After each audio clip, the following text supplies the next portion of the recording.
maupun ekspansi wilayah. Tarumanegara, yang didirikan oleh Raja Jayasingawarman pada abad ke-4 Masehi, memiliki bukti sejarah yang lebih kuat, seperti Prasasti Tugu, Prasasti Ciaruteun, dan Prasasti Kebon Kopi. Beberapa sumber menyebutkan bahwa Jayasingawarman mungkin adalah keturunan dari penguasa Salakanagara atau memiliki hubungan erat dengan kerajaan tersebut. Apakah Salakanagara kerajaan tertua di Indonesia? Status Salakanagara sebagai kerajaan tertua masih menjadi perdebatan di kalangan sejarawan. Beberapa argumen yang mendukung klaim ini antara lain: naskah Wangsakerta menyebutkan keberadaan Salakanagara sejak abad kedua Masehi.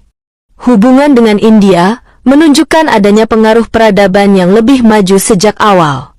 Catatan Tiongkok yang menyebut adanya kerajaan di wilayah Barat Jawa pada periode tersebut. Namun, ada beberapa alasan mengapa klaim ini masih diragukan. Minimnya bukti arkeologis, tidak ada prasasti atau artefak konkret yang dapat dikonfirmasi sebagai peninggalan Salakanagara. Keabsahan naskah Wangsakerta, beberapa sejarawan menganggap naskah ini kurang valid sebagai sumber sejarah karena ditulis pada abad ke-17, jauh setelah periode yang dikisahkan. Tidak ada referensi dalam prasasti lain. Kerajaan lain seperti Tarumanegara memiliki bukti prasasti yang lebih kuat dan terverifikasi. Warisan Salakanagara. Meskipun eksistensi Salakanagara masih diperdebatkan, legenda dan cerita tentang kerajaan ini tetap hidup dalam budaya masyarakat Banten dan Jawa Barat. Beberapa situs sejarah yang dikaitkan dengan Salakanagara antara lain Gunung Pulau Sari, yang dianggap sebagai salah satu pusat pemerintahan kuno, serta daerah sekitar Pandeglang yang memiliki banyak jejak peradaban awal.